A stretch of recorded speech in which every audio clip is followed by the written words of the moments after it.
Bible study. That's the SOLI DEO GLORIA Bible study coming to you on this Sunday morning, July 20th, 2025. I hope everyone is doing well and is preparing themselves to be in God's house with God's people, worshiping our great God this morning, worshiping somewhere where you can worship in spirit and in truth and where God's word is preached without apology. This morning we will continue in the reading of the Everyday Gospel, a daily devotional by Paul David Tripp.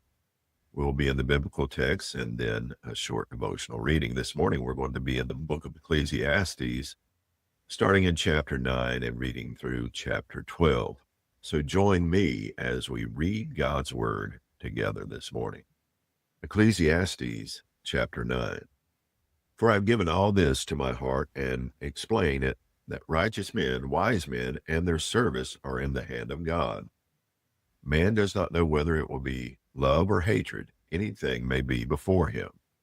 It is the same for all. There is one fate for the righteous and for the wicked, for the good, for the clean, and for the unclean, for the man who offers a sacrifice and for the one who does not sacrifice. As the good man is, so is the sinner. As the swearer, so is the one who is afraid to swear. This is an evil in all that is done under the sun, that there is one fate for all. Furthermore, the hearts of the sons of men are full of evil, and madness is in their hearts throughout their lives. Afterwards, they go to the dead.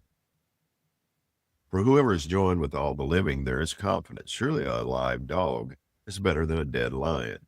For the living know they will die.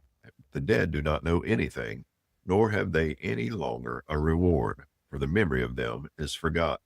Indeed, their love, their hate, and their zeal have already perished, and they will never again have a portion in all that is done under the sun. Go then, eat your bread in gladness, and drink your wine with a merry heart, for God has already accepted your works. Let your clothes be white all the time, and let not oil be lacking on your head. See life with women whom you love all the days of your vain life, which he has given you under the sun, all the days of your vanity, for this is your portion in life and in your labor in which you have labored under the sun. Whatever your hand finds to do, do it with all your might, for there is no working or explaining or knowledge or wisdom in Sheol where you are going. I again saw under the sun that the race is not to the swift, and the battle is not to the mighty, and neither is bread to the wise, nor riches to the discerning, nor favor to men who know, for time and misfortune overtake them all. Moreover, man does not know his time, like fish seized in an evil net, and birds seized in a trap. So the sons of men are ensnared at an evil time when it suddenly falls on them. Also, this I came to see as wisdom under the sun, and it was great to me. There was a small city with few men in it, and a great king came to it, surrounded it, and built large siege works against it. But there was found in it a poor wise man, and he provided a way of escape for the city by his wisdom, yet no one remembered that poor man. So I said, wisdom is better than strength, but the wisdom of the poor man is despised, and his words are not heard. The words of the wise heard in restfulness are better than the shouting of a ruler among fools. Wisdom is better than weapons of war, but one sinner destroys much good. Now to chapter 10.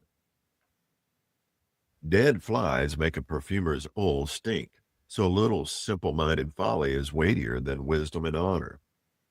A wise man's heart directs him toward the right. A foolish man's heart directs him toward the left. Even when the simple-minded fool walks along the road, his heart lacks wisdom, and he says to all that he is a simple-minded fool. If the ruler's temper rises against you, do not abandon your position, because calmness causes great offenses to be abandoned.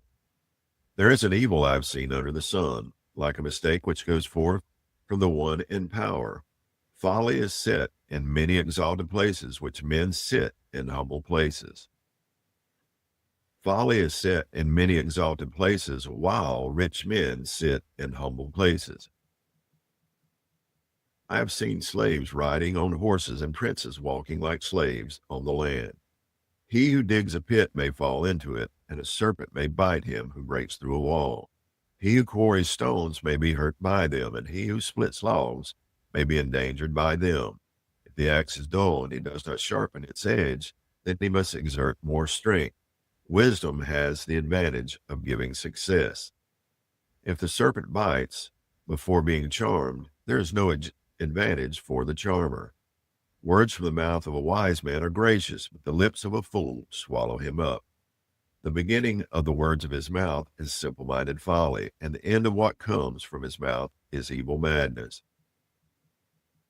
Yet the simple-minded fool multiplies words. No man knows what will happen, and who can tell him what will come after him? The labor of a fool so wearies him that he does not even know how to go to a city. Woe to you, O land, whose king is a young man, and whose princes eat in the morning. Blessed are you, O land, whose king is of nobility, and whose princes eat at the appropriate time, for might and not for drinking. Through indolence the beams sag, and through slack hands the house leaks. Men prepare bread for laughter, and wine makes life glad, and money is the answer to everything. Furthermore, in your bedchamber do not curse a king, and in your sleeping rooms do not curse a rich man. For a bird of the sky will bring the sound, and the winged creature will tell the matter. Chapter 11. Cast your bread on the surface of the waters, for you will find it after many days. Divide your portion to 7 or even to 8, for you do not know what calamity may occur on the earth. If the clouds are full, they empty the rain upon the earth, and whether a tree falls toward the south or toward the north, wherever the tree falls, there it lies. He who watches the wind will not sow, and he who looks at the clouds will not reap. Just as you do not know the path of the wind, and how bones are formed in the womb of the pregnant woman, so you do not know the work of God who works all things. Sow your seed in the morning, and do not put your hands down in the evening, for you do not know whether morning or evening sowing will succeed, or whether both of them alike will be good. The light is sweet, and it is good for the eyes to see the sun. Indeed, if a man should live many years, let him be glad in them all, and let him remember the days of darkness, for they will be many. Everything that is to come will be vanity. Be glad, young man, during your childhood, and let your heart be merry during the days of young manhood, and walk in the ways of your heart and in the sight of your eyes. Yet know that God will bring you to judgment for all these things. So remove vexation from your heart and put away evil from your flesh, because childhood and the prime of life are vanity. Now to chapter 12. Remember also your Creator in the days of your youth, before the evil days happen and the years draw near in which you will say, I have no delight in them. Before the sun and the light, the moon and the stars are darkened, and clouds return after the rain. In the day that the watchmen of the house tremble, and valiant men bend down, the grinding ones stand idle because they are few, and those who look through windows grow dark, and the doors on the street are shut as the sound of the grinding mill is low, and one will arise at the sound of the bird, and all the daughters of song will sing softly. Furthermore, men are afraid of a high place and of terrors on the road. The almond tree blooms, the grasshopper drags itself along, and the capybara is ineffective. For man goes to his eternal home, the mourners go about in the street. Remember him before the silver cord is snapped, and the golden bowl is crushed. The pitcher by the spring is broken, and the wheel at the cistern is crushed. Then the dust will return to the earth as it was, and the spirit will return to God who gave it. Vanity of vanities, says the preacher. All is vanity. In addition to being a wise man, the preacher also taught the people knowledge, and he pondered, searched out, and arranged many proverbs. The preacher sought to find delightful words and words of truth written uprightly. The words of wise men are like goads, and masters of these collections are like well-driven nails. They are given by one shepherd. But in addition to this, my son, be warned. The making of many books is endless, and much devotion to books is wearying to the flesh. The end of the matter, all that has been heard, fear God and keep his commandments, because this is the end of the matter for all mankind. For God will bring every work to judgment, everything which is hidden, whether it is good or is evil. That's going to conclude our reading from the biblical text as we closed out the book of Ecclesiastes. Now our devotional reading. The life of faith always begins with recognizing your need for wisdom. Habakkuk 2:4 says that the righteous shall live by his faith. But what does that mean? What does a life of faith look like for a single adult? What does it look like for a married couple? What does a life of faith look like for a teenager or an elderly person? What does it look like at your work? What does a life of faith look like when it comes to sex and money? What does it look like when it comes to making decisions? What does a life of faith look like when you are suffering? What in the world is a life of faith? Like many people, Luella loves Ecclesiastes for both its honesty and its wisdom. She tells people all the time to study their way through this wonderful book. The wisdom of Ecclesiastes perhaps shines brightest in its final paragraphs. The words of the wise are like goads, and like nails firmly fixed are the collected sayings. They are given by one shepherd. My son, beware of anything beyond these.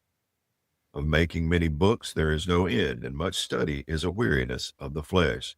The end of the matter, all has been heard. Fear God and keep his commandments, for this is the whole duty of man. For God will bring every deed into judgment, every secret thing, whether good or evil. Ecclesiastes chapter 12, verses 11 through 14.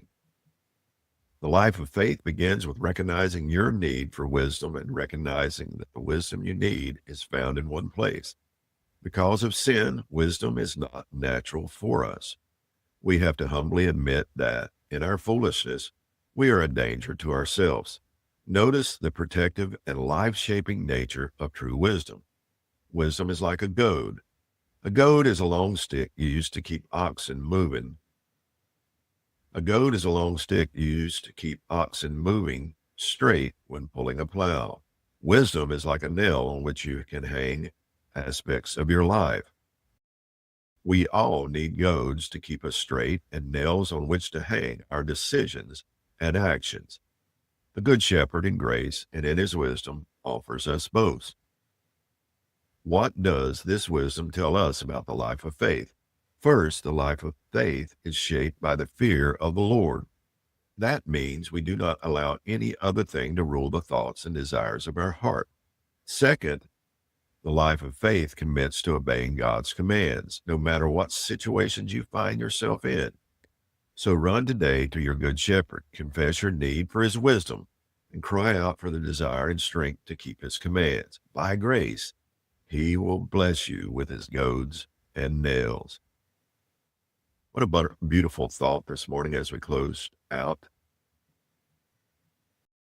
the book of Ecclesiastes. And I'm just thankful for the goads and the nails in my life, the things which God uses to poke and prod me to move me along to where he wants me to go, and the things that I can hang my hat on in his word. And I hope you'll find yourself in God's house this morning where you can hear from God's word, be instructed, and then let the goads that come guide your life. Hope you have a blessed day today. I hope you will give God glory in everything that you do. Soli Deo